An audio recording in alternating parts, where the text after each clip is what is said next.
আবু জাহেল, উতবা, শাইবা তারা তাকায় দেখলো কোনো প্রস্তাব দিয়ে লোভনীয় অফার দিয়ে কোনো লাভ হলো না। এবার কোরআনের আওয়াজ বন্ধ করতে হবে, কোরআনের দাওয়াত বন্ধ করতে হবে যাতে মুহাম্মদের কাছে না যায় মানুষ। এবার তারা বসলো, একটা মিটিং করলো, এবার তারা সংসদ নিয়ে বসলো, এবার তারা আলোচনা করলো, সংসদে একটা আলোচনা বিল পাস করলো কি করা যায়। শোনো যাতে মুহাম্মদের কাছে কেউ না যা, কারণ মুহাম্মদের কাছে যে যা সেই সাথে সাথে মুসলমান হয়ে যায়, এই জন্য মানুষকে মুহাম্মদের কাছ থেকে দূরে রাখতে হবে। এবার আবু জাহেল, উতবা, শাইবা, আবু লাহাব এবার রাস্তার মোড়ে মোড়ে পয়েন্টে পয়েন্টে দাঁড়ায় থাকতো। ভিন দেশ থেকে মানুষ যখন ব্যবসার উদ্দেশ্যে মক্কা নগরীতে আসতো, ওই আগন্তুক মানুষগুলিকে আবু জাহেল, উতবা, শাইবা, আবু লাহাব দাঁড়ায় দাঁড়ায় বলতো, ও ভাইরা, ও মুসাফির ভাইরা, ও আগন্তুক লোকেরা, আমাদের দেশে আমাদের গ্রামে ওই দেখা যায় একটা লোক দাঁড়ায় রয়েছে, তার নাম হইল মুহাম্মদ ইবনে আব্দুল্লাহ। মুহাম্মদ ইবনে আব্দুল্লাহ একজন পাগল, তোমরা তার দ্বারে কাছে যাও না। নাউজুবিল্লাহ বলেন। নবীজিকে পাগল বলে এবার মানুষের কাছে প্রচার করে, পাগল পাগল বলে মানুষের কাছে প্রচার করি, মানুষ যেন মুহাম্মদের কাছে না যায়। সুবহানাল্লাহ বলেন। মুহাম্মদকে আর দাওয়াতে থেকে বিরত রাখার জন্য তাদের মিশন, কিন্তু আল্লাহ তাআলা যখন চাই তার ইসলামের বাতিকে জ্বালায় দিতে, ইসলামের বাতি নিবানোর সাধ্য কারণে বলেন ঠিক না বেটি। এবার যখন তারা দাঁড়ায়া মুড়ে মুড়ে বলতে লাগলো, মুহাম্মদ ইবনে আব্দুল্লাহ একজন পাগল, তোমরা তার কাছে যাও না। আচ্ছা বলেন তো, আপনাদের গোপালদ্বীপ বাজারে যদি কোনো একটা পাগল থাকে, এই পাগল নিয়ে আপনাদের এলাকার মেম্বার চেয়ারম্যান কোনো টেনশন করে পাগল নিয়ে? কথা বল কেন? কারণ পাগল নিয়ে টেনশন করার কোনো প্রয়োজন নেই, এটা অনর্থক একটা বিষয়। এই পৃথিবীতে কেহ এমন নজির নাই যে পাগল নিয়ে টেনশন করে। এখন মানুষকে যখন বলতে লাগলো যে মুহাম্মদ ইবনে আব্দুল্লাহ একটা পাগল, তোমরা তার দ্বারে কাছেও যেও না, এবার মানুষের কাছে একটা কৌতুক জাগলো, কি ব্যাপারটা কি? মক্কার বড় বড় লিডার, মক্কার বড় বড় নেতারা, এমপি চেয়ারম্যানেরা দাঁড়ায় বলে, মন্ত্রীরা বলে মুহাম্মদ ইবনে আব্দুল্লাহ একটা পাগল, তার কাছে যায়ও না। এবার মনে মনে ভাবলো, যদিও এটা পাগল হয়ে থাকে, খুদা না খাস্তা যদি পাগল হয়েও থাকে, তো এটা ছোট কোনো পাগল না, এটা অনেক বড় একটা পাগল হইব, এটারে এক নজর দীক্ষা লই। সুবহানাল্লাহ বলেন না। এখন দেখার আগ্রহ কমছে না বাড়ছে? কারণ মানুষের একটা অভ্যাস হইল, আরবিতে একটা প্রবাদ বাক্য আছে, আল ইনসানু হারিসুম মিম্মা মুনিআ, মানুষকে যে জিনিস থেকে নিষেধ করা হয় এটা আরো বেশি করে, ঠিক না ঠিক? এই যে আপনারা সবাই আমার দিকে তাকায় আছেন, এখন যদি আমি আপনাদেরকে বলি, এই সাবধান, সবাই আমার দিকে তাকান, এই মুহূর্তে এক সেকেন্ডের জন্য কেউ পিছনের দিকে একদম তাকাইবেন না, সাবধান, এই কথা যদি বলি দেখবেন তো অনেকেই আছে গাঁটটা মুছছে, কি পিছনে কি হইলো, ব্যাপারটা কিন্তু দিক গেল, এটা ঠিক না বেটি? দেখার চেষ্টা করবে। সুতরাং তারা যখন বলল মুহাম্মদ ইবনে আব্দুল্লাহ একটা পাগল, তার দ্বারা কাছে যায় না, এবার মানুষ বলে যে এবার এই পাগলটাকে একবার দেখতে হবে, যায়া দেখি সে কি করে। সুবহানাল্লাহ। এবার নবীজি কাবা শরীফের পাশে দাঁড়ায়া কোরআন তেলাওয়াত করতে লাগলো, ওয়াশ-শামসি ওয়া দুহাহা ওয়াল কামারি ইযা তালাহা ওয়াল লাইলি ইযা ইয়াগশাহা ওয়াস সামাই ওয়া মা বানাহা ওয়াল আরদি ওয়া মা তাহাহা ওয়া নাফসি ওয়া মা সাওয়াহা ফাআলহামাহা ফুজুরাহা ওয়া তাকওয়াহা। নবীজি মক্কার পাশে দাঁড়ায় দাঁড়ায় কোরআন তেলাওয়াত করত। নবীজি যখন কোরআন তেলাওয়াত শুরু করলেন, আগন্তুক মুসাফিররা এবার নবীজিকে দেখার জন্য মুহাম্মদ ইবনে আব্দুল্লাহকে দেখার জন্য যখন কাছে গেল, যাওয়ার পরে দেখে আল্লাহু আকবার, এত সুন্দর চেহারা একটা লোক, এত সুন্দর চেহারা, এত নূর দিয়ে আল্লাহ পাক রব্বুল আলামিন নবীজিকে সাজায়া রাখছেন। পৃথিবীতে এত সুন্দর মানুষ আল্লাহ দুনিয়াতে প্রেরণ করে নাই, কোনোদিন এত সুন্দর চেহারাওয়ালা পুরুষ কোনোদিন দেখি নাই। এবার নবীজির কাছে গেলেন, নবীজির কাছে বসলেন, নবীজি কোরআন তেলাওয়াত করতে শুরু করলেন। এত সুন্দর তেলাওয়াত, এত মধুর কণ্ঠ তেলাওয়াত, সুন্দর বাণী। একটা পর্যায়ে ওই আগন্তুক মুসলমানের মুসাফিরেরা কোরআন তেলাওয়াত শুনতে শুনতে এবার মগ্ন হয়ে গেল, নবীজির চেহারা দিকে মগ্ন হয়ে গেল। 2 নম্বর কোরআন তেলাওয়াত শুনে তারা আরো মগ্ন হয়ে গেল। এবার মুহাম্মদকে বলে, ও মুহাম্মদ, এবার তেলাওয়াত বন্ধ করো, তুমি কি পড়ো এই বিষয়ে আমাদেরকে একটু শোনাও। এবার নবীজি বলে, ও আগন্তুক ভাইয়েরা, আমি যে তেলাওয়াত করেছি এটা মহান গ্রন্থ আল কোরআন, আল্লাহ পাক রব্বুল আলামিন আমার উপরে নাজিল করেছে। আমি পয়গম্বর, কুলু লা ইলাহা ইল্লাল্লাহু তুফলিহুন।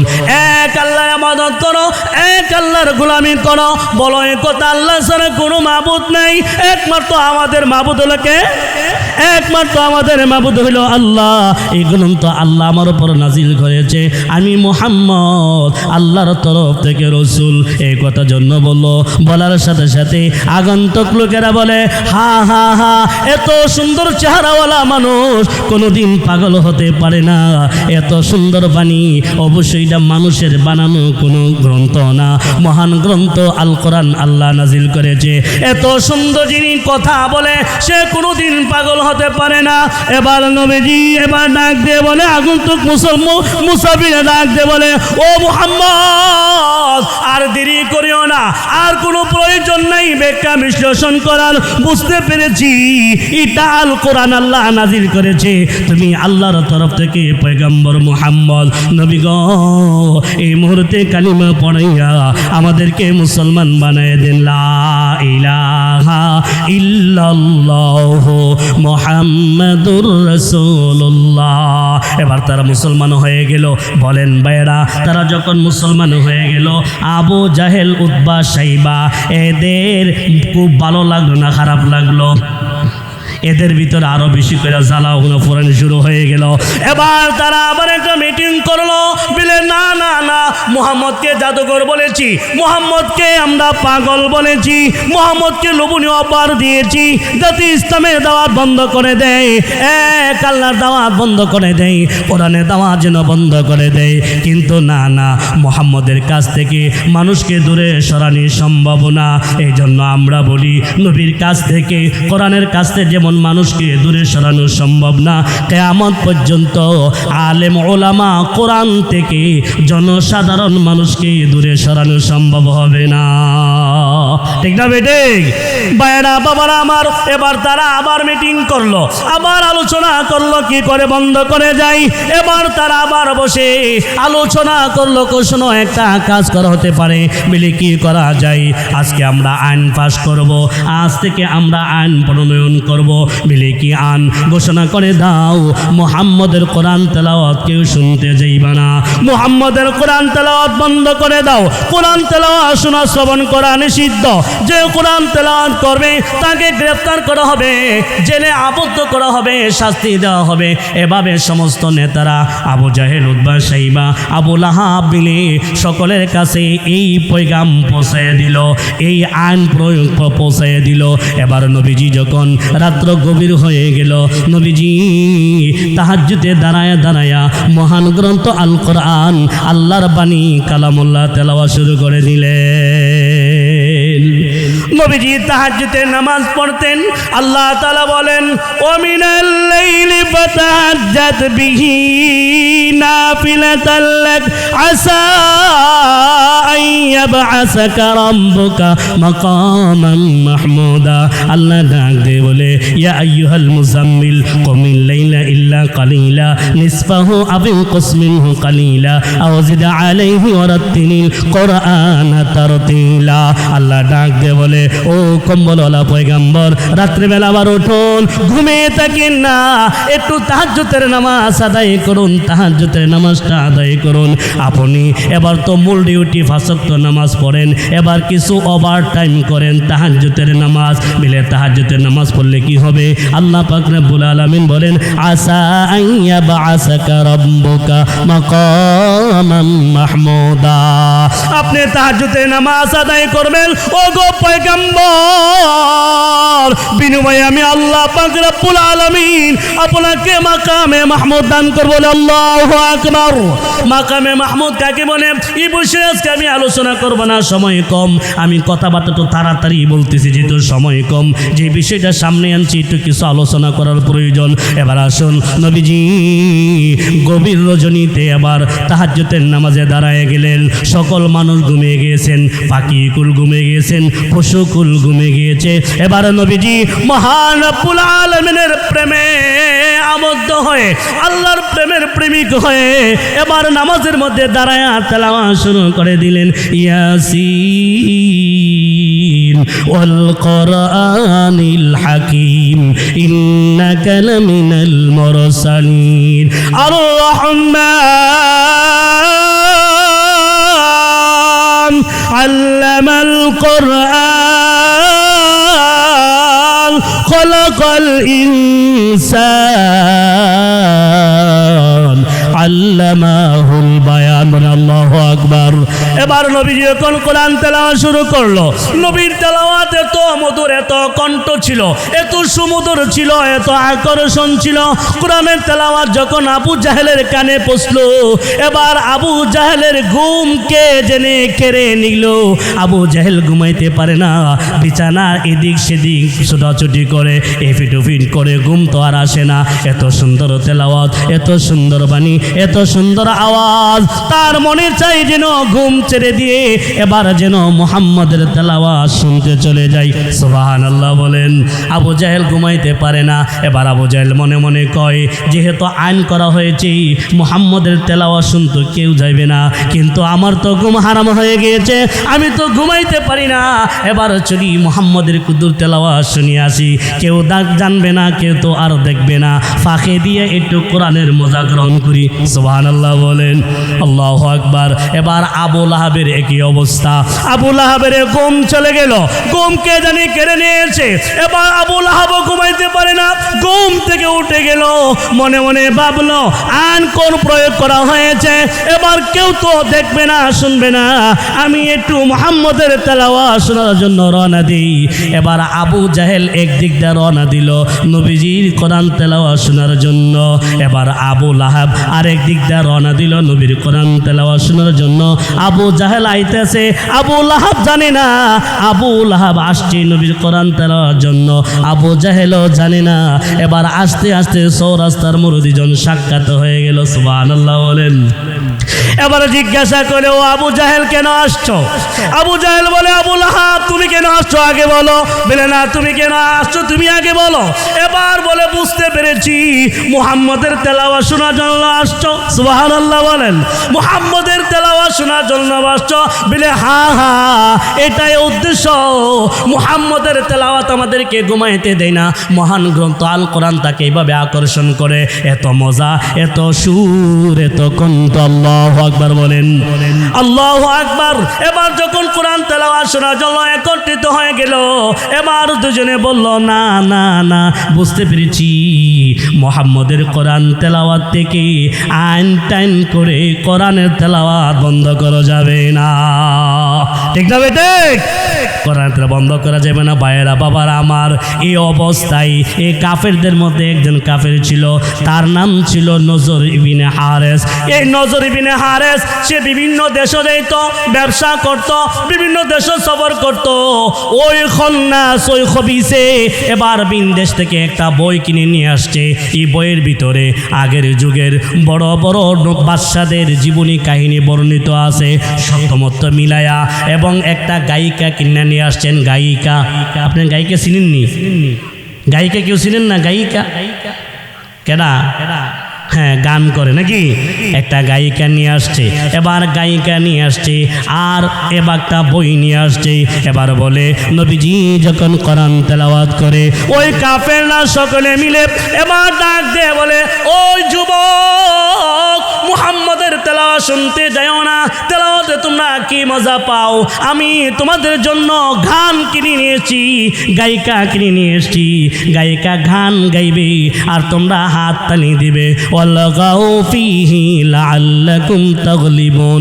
এরা বলে তোমরা হাত তালি দাও, মুহাম্মদ যখন কোরআন তেলাওয়াত করে তখন তোমরা সুরগুল করো, মুহাম্মদ যখন কোরআন তেলাওয়াত করবে তোমরা আওয়াজ করবে, মুহাম্মদ যখন কোরআন তেলাওয়াত করবে তোমরা গান বাদ্য করবে। নাউজুবিল্লাহ বলেন, গান বাদ্য করবে। এভাবে নবী যখন কোরআন তেলাওয়াত করতো এখন তারা সকলে মিলা ওই গায়িকাকে দাঁড় করাইতো, গান গাইতো আর হাত তালি দিত, বাজনা বাজাইতো।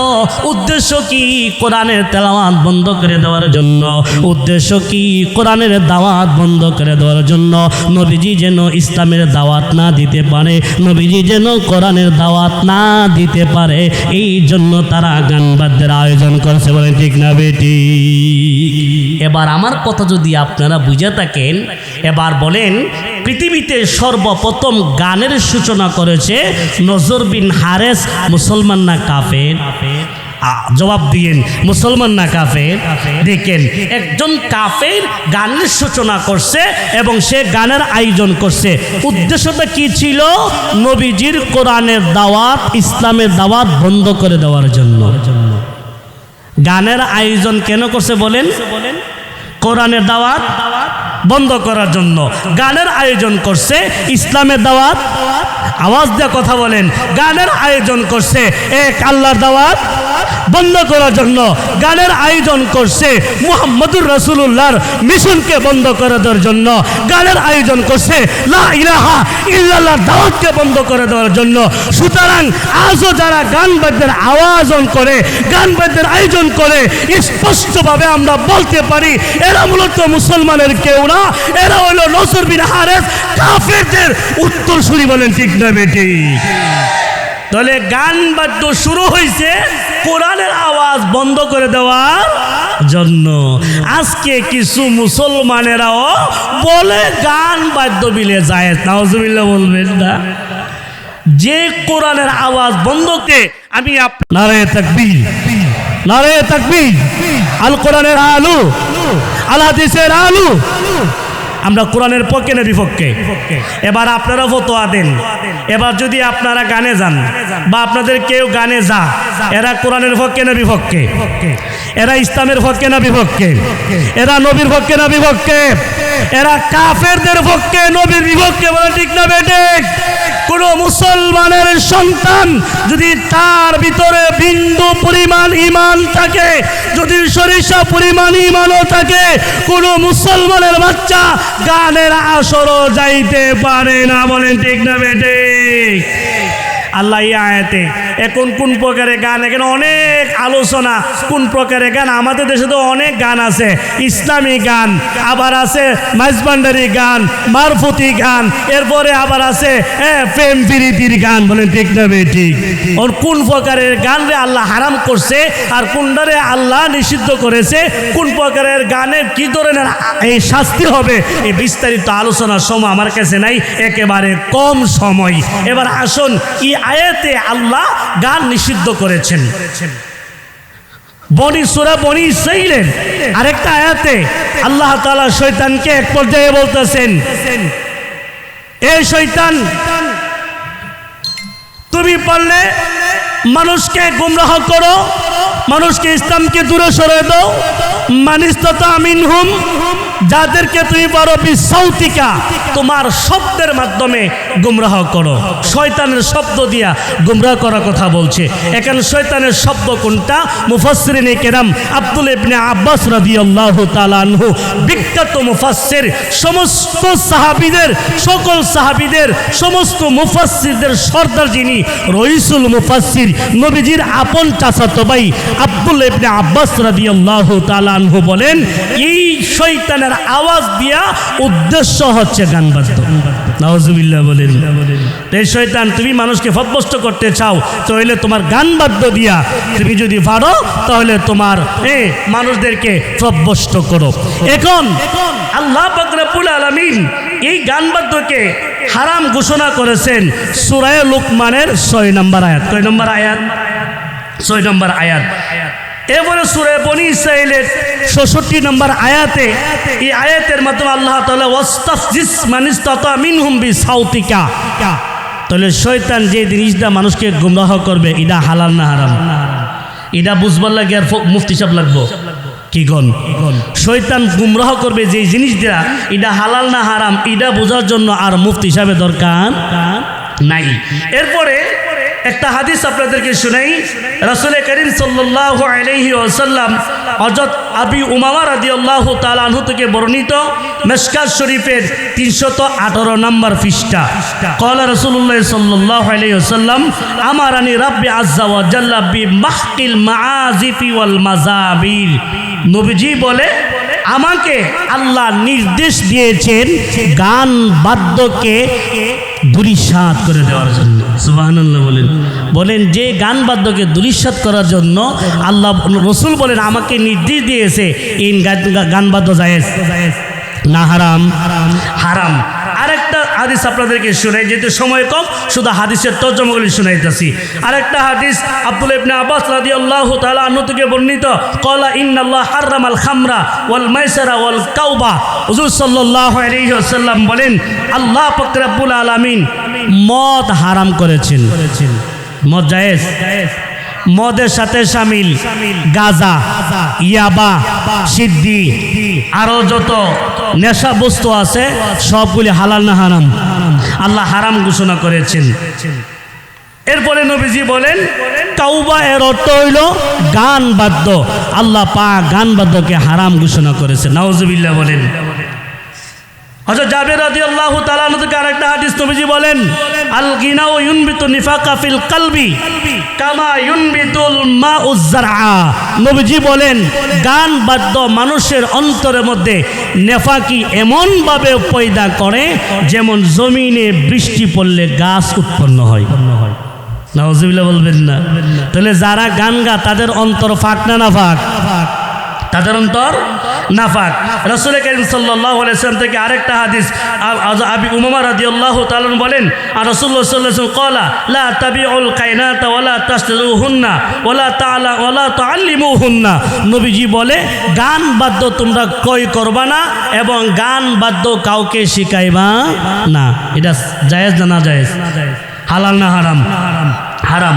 এইভাবে নবীজি আরো অনেক হাদিস আছে, এই বিভিন্ন হাদিসের দ্বারা নবীজি গান বাদ্যকে চিরতরে কি ঘোষণা করেন? হারাম ঘোষণা করেছেন। এবার আসেন আমি আপনাদেরকে বলি আল্লাহ তাআলা গান বাদ্য হারাম ঘোষণা করেছেন, কোরআন হাদিসের দলিল অভাব নাই, শত শত দলিল আল্লাহ তাআলা প্রেরণ করেছেন, পাঠিয়ে দিয়েছেন, আমাদের কাছে ফতোয়ার কিতাবে আছে ইনশাআল্লাহ। এখন গান বাদ্য যে হারাম, বিশেষ করে যে সমস্ত গান দিয়া মানুষের ঈমান নষ্ট করে, যে সমস্ত গান দিয়া আল্লাহর শান ঠিক থাকে না, যে সমস্ত গান দিয়া কোরআনের অবমাননা করা হয়, যে সমস্ত গান দিয়া ইবাদতের অবমাননা করা হয়, ওই সমস্ত গান হারাম হারাম। এবং ওই সমস্ত গান যারা গাইবে তারা নিঃসন্দেহে বেঈমান, মুরতাদ, কাফের এবং তাদের বউ তালাক, চিরস্থায়ী জাহান্নামী। বলেন নাউজুবিল্লাহ। ফুকায়ে কেরাম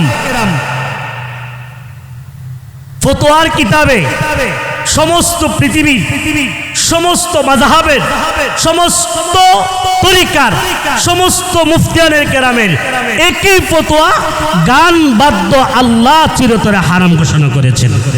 বলে হারাম, গান বাদ্য জায়েজ না হারাম? গান বাদ্য হারাম।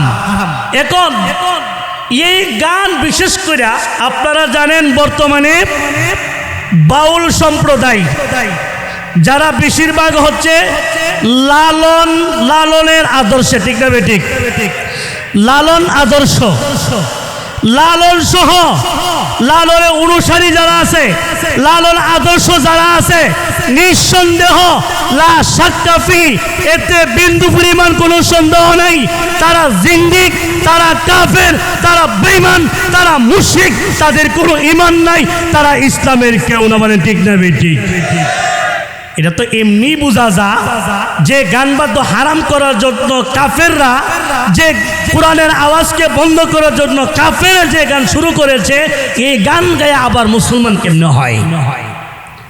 যারা লালন আদর্শে, যারা বাউল সম্প্রদায়, তারে দেখবেন এক নাম্বার এই লালন ফকিরের আদর্শ, পুরা আদর্শই কোরআন বিরোধী, তাদের আকীদা কোরআন বিরোধী এবং ইসলামের আকীদা থেকে বহির্গত নতুন ধর্মের একটা আবির্ভাব। বলেন ঠিক না বেঠিক?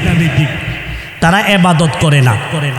যারা আপনারা চার্জ দিলে পাইবেন, বিশেষ করে যারা বাউল গান করে, এদের এক শিল্পী এক গানের আসরে বলতেছে, আপনারা তো অনেকে দেখছেন, এক গানের আসরে বলতেছে যে একটা মহিলা তার কাছে আসছে বুরকা পরে, তখন মহিলাকে বলছে আপনি বুরকা খুলেন।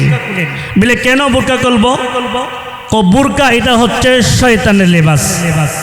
না নাউজুবিল্লাহ, আরো আসতে কইন, বুরকা শয়তানের লেবাস। কেমনে? শয়তান আমাদেরকে দেখে, সবাইরে দেখতেছে, দেখি কি দেখে না? আমরা কেউ শয়তানরে দেখি? শয়তান আমাদেরকে দেখে, শয়তান আমরা শয়তানরে দেখি না।